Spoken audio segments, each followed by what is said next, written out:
Marhaba and welcome to Free Palestine Pod, the podcast. I'm Lama Bazzari. And I'm Lina Hadi. Each week, we will bring you in-depth commentary from Palestine. Let's talk Palestine.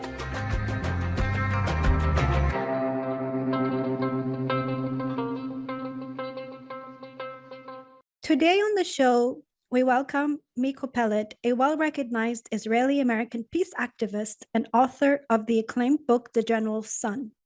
He is also an international speaker and host of the Miko Peled podcast. Marhaba, Miko, and welcome to Free Palestine Pod. Marhabtain, thank you. Let's talk Palestine. I would love your assessment on the on-the-ground situation that's deteriorating in Nablus, Jenin, and across the West Bank. Yeah, well, thanks for having me on your show. And the situation is so severe that I think sometimes words fail me. You know, young Palestinians are losing their lives in Nablus and Jenin, around Jerusalem, Shafat, the camps around Jerusalem. Palestinians are standing up heroically in Hebron, in Lid, in the Naqab, in Jaffa, throughout the entire country. I mean, it's horrific what's happening. Palestinians are standing up and they're being gunned down like their lives and their blood is worthless. And what makes it even worse is that all people talk about is the security of the killers, the security of the Israelis. Nobody talks about the safety and security or guaranteeing somehow the safety and security of Palestinians, which I think should be the main focus, the main issue in the world right now. How do we safeguard the lives of young Palestinians? How do we support the young Palestinians who are standing up? How do we guarantee that Palestinians will stop being killed? You know, how do we stand for them and support them in that way? And that, I think, is a conversation that's a part of the conversation they're sorely missing. But the situation is terrible. It's absolutely severe. And every time Israel has elections, then the way to prove, you know, it's a great campaign, you know, it's a great campaign trick to go and kill Palestinians. So they go and attack in Nablus again, and they go attack in Jenin again, and they arrest in other parts of the country. And a young man, you know, from Nabi Saleh, another member of the Tamimi family, was just gunned down. It's horrifying. It's absolutely horrifying. And again, when Israelis run for elections, that's what they do. That's how they get votes. Speaking of elections, Miko, considering that you were born in Israel and you are obviously an Israeli citizen, can you explain why is Naftali Bennett so incredibly popular? Well, Naftali Bennett did something that nobody ever thought would be done. He managed to become prime minister with only 5 seats in the Knesset, which makes absolutely no sense. And he got away with it. He did it for a year, and now he's out making money because he's a former prime minister of Israel, and there's a lot of it's very lucrative to have that on your resume. And so he did something nobody thought was possible, and that trick is what allowed this government that exists now to be formed and to survive as long as it had without Benjamin Netanyahu, which is a big part of, you know, their success. You know, their success is not being Netanyahu, not being with Netanyahu. And Bennett, somebody wrote about this before. Bennett is like an upgraded version it's like Netanyahu, you know, 0.2. He speaks English well. He was educated in America. His parents were, you know, American. He's got this whole American thing about him. He served as an officer in, you know, whatever, Israel Special Forces, and all that. He was successful as a businessman. So it's everything that Israelis admire. He's kind of religious. He's a settler. He's the first settler to become prime minister. Settler, the West Bank settler. I mean, all Israelis are settlers, to make it clear. But first, West Bank settler. And so from an Israeli point of view, there's a lot to admire about this man. And then he managed to be prime minister. He got out, and now he's going to make even more money because, like I said, it's very lucrative to be a former Israeli prime minister. Speaking of Israeli prime ministers, we, meaning a consensus group, a lot of people have broached the subject with me, but we're wondering from the Free Palestine Pod, would you ever consider entering Israeli politics? I could not enter Israeli politics because Israeli politics only allows for a very narrow perspective, very narrow framework. You have to accept the right of Israel to exist. And I reject the right of Israel to exist. I think the whole framing of Israel is illegitimate. It's an apartheid occupation, you know, settler colonial project. And I couldn't ever stand there and swear an oath or whatever it is that you need to do to that. You know, when Palestine is free, and there are free and fair elections, and all people who live between the river and the sea can participate, then who knows? I don't know. But I could never participate in the political world of Israel because I reject Israel. And if you reject Zionism completely, then you can't run in the elections anyway because you'll be disqualified. You can only run if you don't reject this notion of the state of Israel, the Jewish state, Zionism, and so forth. So I could never do that. I see. Well, so much respect for that. I'd Last like to discuss the Israeli education system that is rooted in Zionism and essentially the erasure of the Palestinians. How can this be countered? I mean, through a youth-led grassroots movement within Israeli society, that is more upholding to ending the occupation. Well, if you're waiting for Israeli youth, then you're going to be waiting a very long time because Israeli youth are not only the subjects and they're on the receiving end of this racist education system, supremacist education system. They also perpetrate it themselves once they receive it. So I wouldn't do that. I think what you're saying though is extremely important. I think it's terribly important to start fighting, to start rejecting and projecting a different narrative. Because what happened in 1948, a history of thousands of years of Palestine was turned into a footnote. And what became prominent is the Zionist narrative, which goes back to the Bible, says that the Hebrews used to be there, and now we're back. So nothing happened since, the birth of Jesus or the death of Jesus or something until 1948. Nothing significant. And nothing significant happened in Palestine before that either, except for the existence of this little tribe that may or may not have lived there for, I don't know, a few centuries. So the entire richness of Palestine, its history, its heritage, its culture, its tolerance for the, multifaceted reality, political, ethnic and religious reality that existed there over thousands of years has become a complete footnote. Nobody talks about it. Nobody studies it. Nobody knows it. Thank God for Palestinian historian Nur Masalha, who wrote the book for Palestine, the 4,000-Year History. I think it's the first book that I know of in English that doesn't talk about the history of Palestine as the Bible. He talks about the history of Palestine as the history of this land that has been called Palestine going back almost 4,000 years.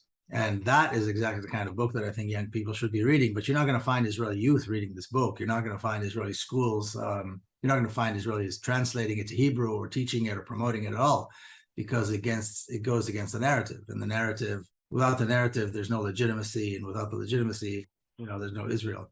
So, but I agree with you. I think it's extremely important to do that. But then how are they're small numbers, but you have some youth who are refusing to serve in the army. You've got ex-occupation army officers who are speaking out against the occupation. And you have also a remarkable story in that sense. How are they seeing through the reality and wanting a better future? And how can the other side, which is the majority of Israeli society, as you said, reshape the narrative? Well, the people you mentioned do exist, of course, but they are, a minority of a minority of a minority. They have no political strength whatsoever. There's no numbers, there's no nothing. These are small NGOs with small groups of people. And from time to time, yes, you get an Israeli that declares that they will not serve because they are conscientious objectors. There's not enough. Israeli society will shift, I believe, when it is brought to its knees. That's why I believe in sanctions. That's why I believe in boycott. That's why I believe, that's what needs to be done. Because if we look back at what happened in South Africa, we know that South African society just was crushed. They were on their knees. They couldn't travel. They couldn't export. They couldn't import. They couldn't go anywhere. They couldn't participate in any events. They couldn't participate in the Olympics. They couldn't participate in any other sporting events, academic events. You could not invite a South African delegation or you'd be censured. So, that was the reality. And that's exactly the reality that needs to be created in regards to Israel. Israel should not be invited to the Olympics. Israel should not be invited to, again, any sporting, any academic, any cultural, any political, any diplomatic spaces, any forums, because it is a criminal state. And it should be, and Israeli society will then go down on their knees. And when a racist society changes, it's only because they have been brought down to their knees. And that's, I believe, what needs to happen. And I think that's when society will change. Then they're going to wake up and say, well, actually, you know what? Maybe it's not so bad to, if we live in this country, which is an Arab country, then we may as well live here as with the people who own this land as opposed to fighting them all the time. But it's not going to happen unless they're forced to do it. It's not going to happen until they're brought down to their knees. Now, I just want to ask you a question about Palestinian Christian numbers. I mean, they've been dwindling from 12% to 2%, and really it's the result of the brutal occupation. Now, is there an ongoing Israeli agenda to drive out the remainder of the 2% that remain within Palestine? Well, there's an Israeli agenda to drive out all Palestinians, and of course, the smaller communities are more vulnerable. Christians, I think, have slightly better connections overseas, so it's easier for them to get out, and easier for them to get visas and so forth. So I don't think Israel targets Christians particularly more than anybody else. Israel wants to Israel has been engaged in ethnic cleansing for a very long time. It's been engaged in what I believe qualifies as genocide for a very long time. And I don't say these terms lightly. I mean, if we look at the definition of these crimes, and then we look at what has been happening in Palestine, then we can tell that these crimes are actually taking place. And of course, apartheid, if anybody hasn't seen the Amnesty report, and Lena and I talked about that in Geneva just a few months ago, it's an apartheid regime, which is also a crime against humanity. So Israel has been engaged in 3 crimes against humanity for a very long time. And they don't differentiate, Christian, non-Christian. They don't differentiate. They pretend that they're somehow protecting Christians. They pretend that they're protecting the Palestinian citizens of Israel as Arabs and so forth. But it's complete nonsense. I mean, Israel is on a mission to get rid of Palestinians by either killing them, making their life miserable, or subjugating them. And that's that. And you're right, the Palestinian Christian community, and the beauty, one of the most beautiful things about Palestine, when you travel in the Galilee, for example, but throughout Palestine, but the Galilee is particularly beautiful. You go into these old churches, you go into all these Christian historical sites, and they're beautifully kept, and they're like sanctuaries. And this is true actually in the old city of Jerusalem too. You'll be walking down an alley, and suddenly you see a little gate, you walk through, and you see this magnificent church. And these churches have been there, for a very long time, and hopefully will continue to be there for a very long time. And they're run and managed thanks to the Christians who still live there, who are still there. So I think it's a terrible shame that the Christian population is dwindling like that, because the heritage is just really wonderful. So, Miko, I have a very poignant question for you, but one that all of us activists feel we need to answer, which is, would you be willing to take a bullet for the Palestinian cause in light of the fact that Shireen's murder went basically untouched? The fact that now one of our most important activists / journalists has been murdered, and there is absolutely zero accountability. Would you yourself be willing to take a bullet for the cause? Oh, that's an interesting question. That's one I've never been asked before. There's 2 parts to this question. To be honest, there's 2 parts to this answer. I think when you join a struggle, you join a struggle. My book's coming out in the 10th anniversary edition. We're launching it this month here in DC and so forth. And the discussion on what happened over the last 10 years. And for me personally, I think that the transformation was from, being involved in dialogue and normalization to joining and seeing myself as part of the struggle. And when you join a struggle, you join a struggle. I've been in some very, very violent protests where the shooting, the live ammunition was just so intense that it's hard to even explain, how to put in words. And I'm there with my Palestinian friends. Having said that, so I'm there. I'm there because I believe that's where I should be. And the bullets are flying. And at the same time, one of the ways in which the apartheid regime manages to keep Israelis and Palestinians apart, even when we march shoulder to shoulder, even when we protest side by side, is to make sure that the bullet never aimed at somebody who looks like me. I was at a protest, I was many protests, but one particular one I remember in Nabi Saleh, and the tear gas and bullets, and it was horrifying. And everybody ran to Bassem Tamimi's house because the protest was on the hill not far from there. So everybody was running in there. And Bassem and I were kind of end up on the outside and the balcony, and they were targeting him. The fact that they missed him and didn't kill him that day was a miracle, because they were right there and they were aiming at him. And there was smoke. It was smoke and bullets flying everywhere. And I was right next to him. But I know for a fact that they would nobody knows for sure anything, but part of the way they keep us apart is making sure that the privilege never goes away. I see. So whether I'm going through the airport, whether I'm at a protest, whether I'm being arrested, I could be arrested, which happens quite often. But the treatment that I get is not the treatment the Palestinian gets for the exact same violation in the exact same spot, because they live under one set of laws another set of laws, even if it's not in the West Bank, even if it's what they call, Israel proper, where we're talking about Palestinian citizens of Israel, even then, a different set of laws, rules, and just behavior is applied towards them than towards me. And an Israeli will never be treated in the same way that a Palestinian is. And that is, I believe, one of the ways in which they try to keep us apart, always keep that wedge between us so that nobody can say, we're together. But again, if we go back to South Africa, there are many white South Africans, and many of them were Jewish. Joe Slovo, Ruth First, Albie Sachs, Ronnie Kasrilis, and others who were part of the armed resistance, who were part of the armed movement of the ANC. And Joe Slovo was a white Jewish South African who was the commander of the ANC armed wing, and his whiteness made no difference. And in that case, his wife Ruth First was sent to bomb, and she was killed. And there were attempts on his life and so forth. So it was different in South Africa. And I think what the Israelis learned is that it's better to keep, even among the people who are part of the struggle, to keep that privilege so as to always maintain some kind of a wedge between the two sides. Well, I mean, definitely on behalf of the Palestine lobby, Craving Palestine, and the Free Palestine Pod, we definitely want to thank you for joining the struggle and being part of the struggle with us and going through this very particularly difficult time in our history as Palestinians, in our 74 year history in exile. And we are all so grateful and thankful. Can I tell you a little story, a little anecdote? Yes, absolutely. You all know who Laila Khalid is, right? Yes, of course. So I met her in Jordan, Amman, about a year and a half ago, and I interviewed her. I haven't posted it yet. And she told me the story of how she joined the resistance. And she wanted to fight, and she wanted to learn how to use weapons and so on. And then she said one day she was called up by her commanders. They wanted to send her out, but she didn't know what was going on a mission. She tells the story great. She goes, they asked me, I think it was Badi Haddad, who was the commander, asked her, are you willing to die? And she goes, of course I'm willing to die. Why am I here learning to fight if I'm not willing to die? Are you willing to be taken prisoner? She said, of course I'm willing to be taken prisoner. Again, why would I be here if I wasn't be willing? Why are you asking me all these stupid questions?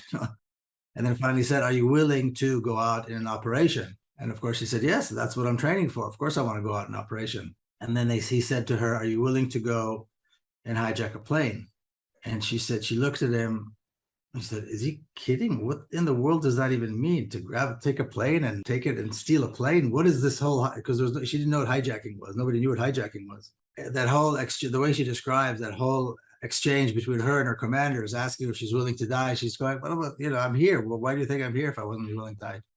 I thought your question reminded me of that interaction with her. It was very, very moving. I mean, the current reality, Miko, it's unsustainable. The Israelis is veering more to the right, becoming more oppressive in their tactics, if that's even possible. But millions of Palestinians are essentially not going away. So what's the end game? This is the end game. The end game is not anything different than what the reality today is. The end game. It's this ongoing massive war against the Palestinian people. And Lina, you mentioned how they assassinated Shirin Abu Akleh. Why were all these forces present in that particular place?